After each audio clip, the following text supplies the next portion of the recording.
Selamat datang di video kali ini. Jadi hari ini kita bahas pizza, ya, Pizza Hut. Kalau misalnya teman-teman ada baca berita, itu Pizza Hut di Amerika sana bangkrut. Kenapa bangkrut? Ya karena corona.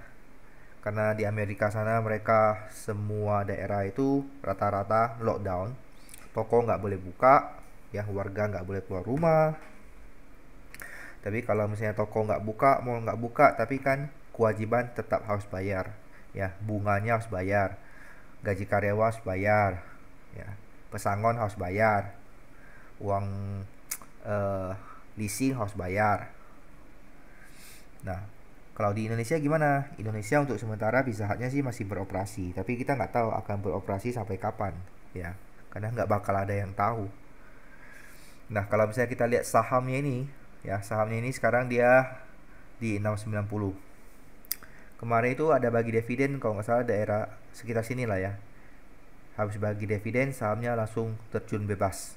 Tapi itu memang udah klasik lah. Saham manapun kalau sudah bagi dividen rata-rata pasti turun. Ya 90% saham pasti setelah bagi dividen turun.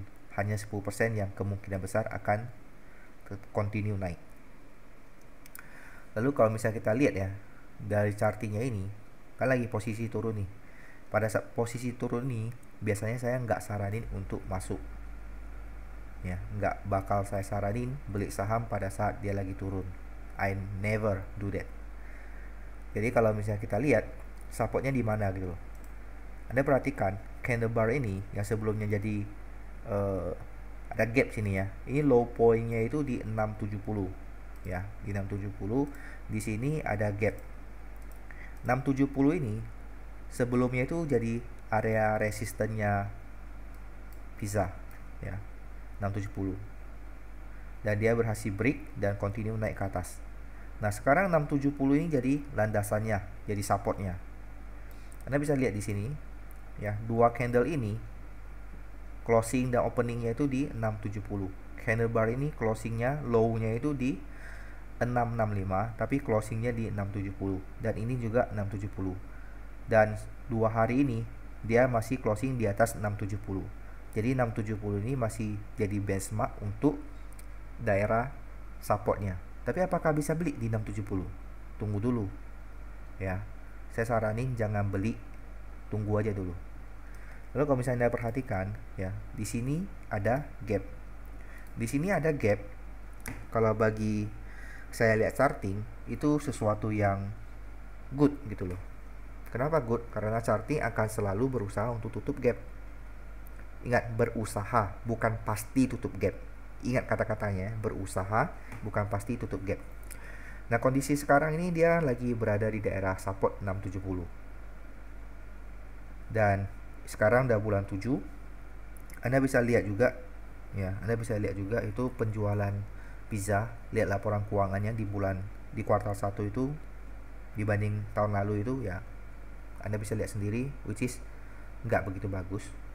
Ditambah lagi bulan 3, 4, 5 ya, Covid di Indonesia. Anda tahu sendiri bagaimana kondisi pizza, toko-tokonya apakah buka atau nggak buka. Jadi Anda nilai sendiri di Q1 kondisi keuangannya, laporan keuangannya sudah nggak begitu bagus. Memang masih ada laba, tapi nggak begitu bagus. Gimana kondisi di Q2? Kalau saya lihat sih bakal lebih parah dari Q1 ya. Nah, kalau misalnya Anda mau masuk di pizza, saya saranin tunggu saja dulu di nextnya di low pointnya ini, yaitu di 620. Tunggu aja dulu apakah dia akan turun ke 620 atau enggak. Kalau 620 lewat 600, tunggu di 600, angka genap. Kalau 600 pun lewat, ya sudahlah, cari saham lain gitu ya. Nggak usah dilihat lagi, tutup aja, beli aja pizza, jangan beli sahamnya. Oke, ini review untuk pizza ya. Dan kalau misalnya suatu hari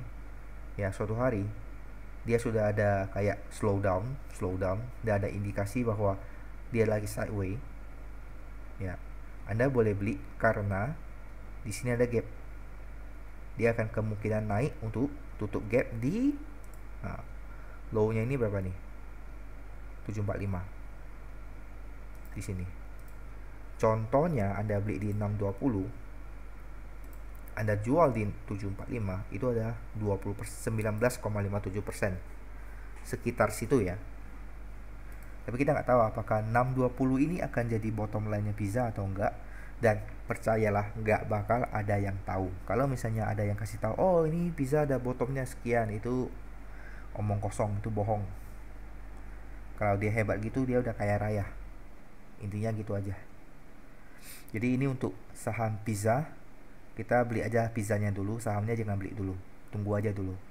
Kita lihat ke depan perkembangannya bagaimana. Lalu ingat, saham-saham yang di review di video ini hanya sebagai referensi buat teman-teman. Mungkin kalau misalnya teman-teman ada pandangan lain, ada mau cari saham yang lain, ya silahkan. Saya cuma review sebagai referensi. Semoga membantu. Kita ketemu lagi di video saya selanjutnya. Bye bye.